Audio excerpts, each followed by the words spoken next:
Hey, this is Carter Chappell, and I'm here to talk about the 360-degree leader and how it applies to my current organization that I work with.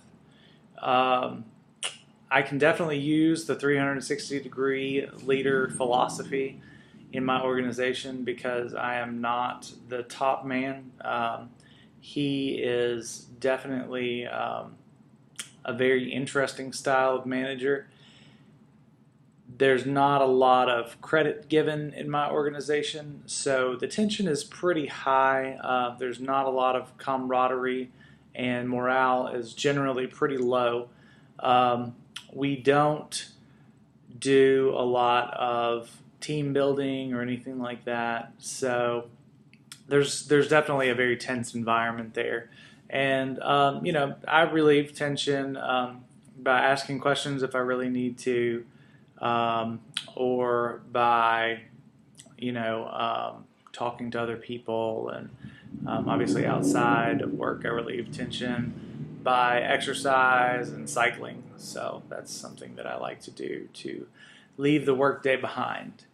There is some frustration with my job. I do feel like sometimes that I'm not advancing quick enough, or that maybe there won't be a lot of room for me.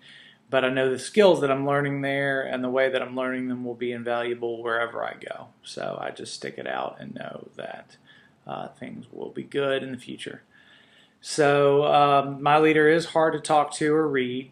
You never really know where you stand until March when profit sharing comes, and then it's either going to be really good or really bad. There's really not too much of an in-between there. So he is a good leader for making money. He's very good at wanting to tell you to help you avoid having to want to talk to him. His pep talks are well known in the company for taking, sometimes as long as an hour, and just kind of being kind of cyclical. So I do find myself having to wear a lot of hats in my organization. One of the traits of being an inside salesman is somebody that really has to go and go that extra mile to make sure that the customer's happy. And that can be everything from obviously doing the sales and the quoting. I do some of the social media management in the organization, as well as customer service. If somebody needs follow-up on an order, or they need any kind of help with anything, I have to be there to facilitate that.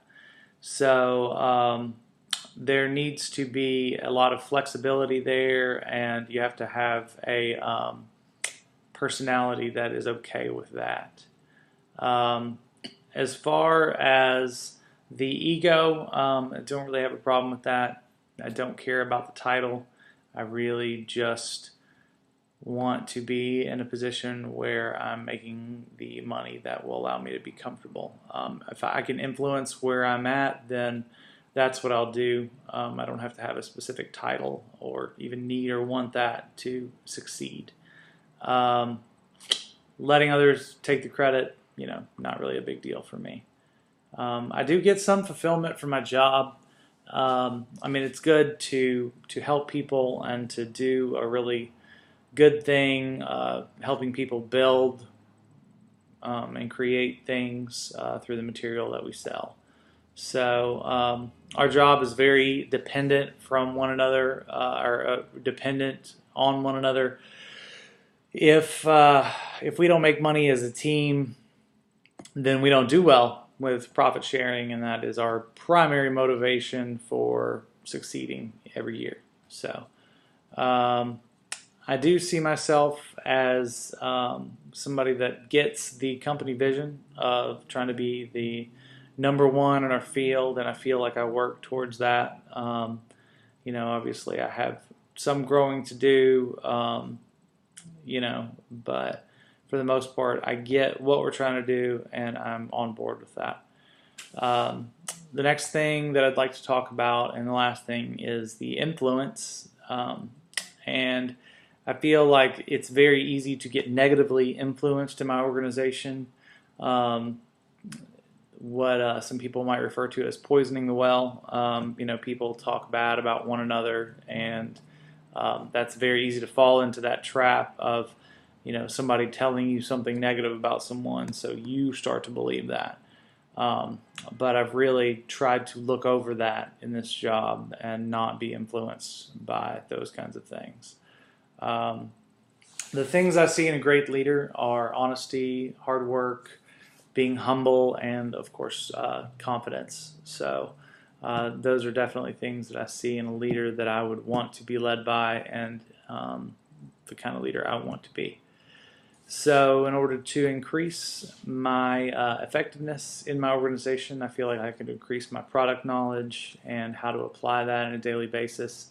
And one of the things that we found in the last part of my section, things I need to work on could be more nurturing, listening better, and enlarging other people, helping them to succeed.